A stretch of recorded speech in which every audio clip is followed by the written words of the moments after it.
Թրիփ նախագծին վերաբերող հայ-ամերիկյան համատեղ հայտարարությանը անդրադարձել են նաև Թեհրանում։ Իրանի քաղաքական ղեկավարությունը նախագիծը հակաիրանական է համարում։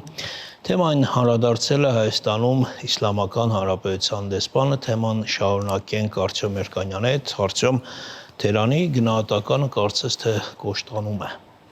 Իրականում իրանական կողմի համար չպետք է որ անակնկալ լիներ այս հայ-ամերիկյան հայտարարության ընդունումը, քանի որ հայ դիվանագետները պատշաճ ձևով տեղեկացրել էին իրենց գործընկերներին սպասվող փաստաթղթի ընդունման մասին։ Հայկական կողմի նախաձեռնությամբ հունվարի 8-ին տեղի էին ունեցել հայ-իրանական քաղաքական կոնսուլտացիաներ արտգործնախարարների տեղակալների մակարդակով։ Բայց այնուամենայնիվ նկատվում է, որ իրանական պաշտոնական մոտեցումներում որոշակի փոփոխություն է նկատվում, ինչ վերաբերում է Թրիփ նախագծի գնահատականին։ Հիշեցնեմ, որ օգոստոսի 8-ին այդ հայտնի հայտարարության ընդունումից հետո հոգևոր առաջնորդի թիմակիցներից մի քանիսը իրենց մտահոգությունն էին հայտնել Թրիփ նախագծի հեռանկարների կապակցությամբ, բայց դրան հետևեցին Իրանի քաղաքական իշխանությունների ներկայացուցիչների եւ բարձրաստիճան դիվանագետների հայտարարությունն այն մասին, որ հայկական կողմի պարզաբանումներից հետո որևէ անհանգստության համար առիթ այլևս չկա, քանի որ իրանական կողմի բոլոր կարմիր գծերը հարգվելու են եւ այստեղ որևէ խնդիր չկա։ Բայց մի քանի շաբաթ առաջ Թեհրանը նոր ազդակ ուղարկեց Երևանին։ Հոգևոր առաջնորդի խորհրդական Ալի Ակբար Վիլայաթին հայտարարեց, որ Թրիփը դա նույն Զանգեզուրի միջանցքն է նոր անունով եւ որ նա այն ունի Իրանի համար բոլոր այն խնդիրները, որը Զանգեզուրի միջանցքն էր ներկայացնում իր բոլոր վտանգներով։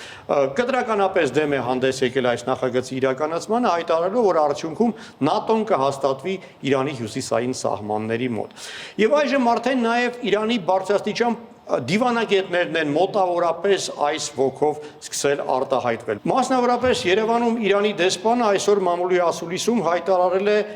որ Իրանը շարունակում է լուրջ մտահոգություն տեսնել այս նախագծի հետ կապված, քանի որ իրենց պատկերացմամբ Միացյալ Նահանգները օգտագործելու են այդ նախագիծը Իրանի դեմ։ Հայտարարել է, որ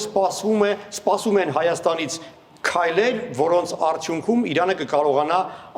այլևս այդ մտահոգությունը չունենալ։ Այսինքն հակասական տեղեկություն է, եթե մինչ այդ արտգործնախարարը, նախագահը հայտարարել էին բաց տեքստով, որ այլևս որևէ անհանգստության առիթ չեն տեսնում, ապա այժմ շատ ավելի ցածր պաշտոն զբաղեցնող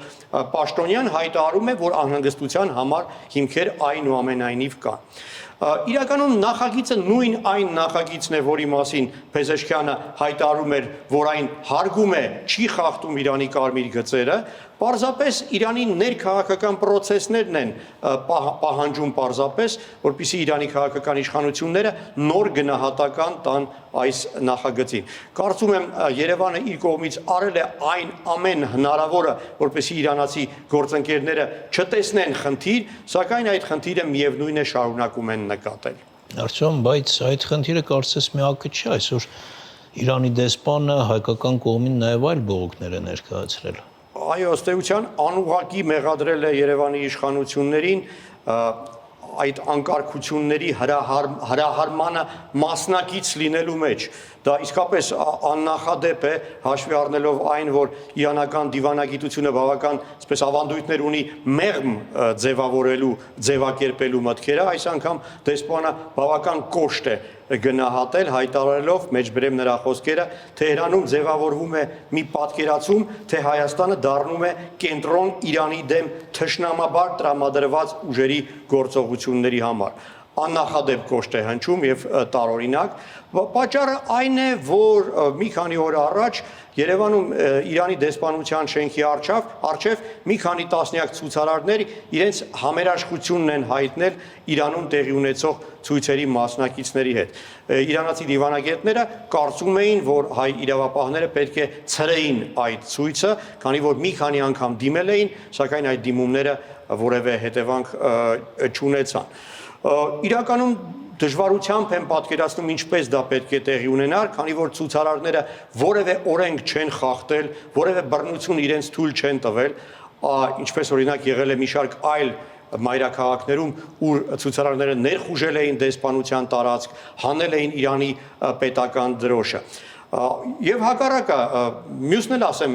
իրականում դա հենց Իրանի քաղաքացիներն էին այդ ցուցարարները, եւ հակառակը, եթե հայ իրավապահները ուժային գործողություններ կատարային իրենց դեմ, ապա հենց այդ դեպքում Իրանի դեսպանությունը իրավունք կունենար բողոք ներկայացնելու հայ իրավապահների։ Իրականում կարծում եմ սա նույնպես կապված է այդ թրիփ նախագծի վերաբերյալ Իրանի ունեցած բողոքների հետ, պարզապես այսպիսի դրսևորում է ունենում։ Տարօրինակը այն է, որ Բաքվում Իրանի դեսպանը ոչ մի բան չի ասում Ադրբեջանի իշխանությունների հասցեին, այն դեպքում, երբ ի տարբերություն Հայաստանի, Ադրբեջանի իշխանությունները գրեթե բացահայտ ձևով աջակցում են, օրինակ, Իսրայելի վարած քաղաքականությանը, խոսք է գնում կրկին նոր իսրայելական ուժային հարվածների մասին եւ հենց այդ ֆոնի վրա հաստատվում է տեղեկությունն այն մասին, որ Իսրայելի արտգործնախարարը պատրաստվում է մեկնել Բաքու։ Կամ ինչպես երեկ էի հիշեցրել, մի քանի շաբաթ առաջ Բաքու էր եկել ադրբեջանական Քաջարների դինաստիայի թագաժառանգ Բաբեք Միրզան, ում ադրբեջանցի անջատողականները ընկալում են որպես հարավային Ադրբեջանի թուրքական հանրապետության պոտենցիալ առաջնորդ։ Կամ եւս մի փաստ, որը երեք նույնպես հիշատակել էի, որ ադրբեջանական ջային օպերատորները շարունակում էին ծառայություններ մատուցել Իրանի հյուսիսում ապրող իրենց աբոնենտներին, որոնք օգտագործում էին այդ բջջային կապը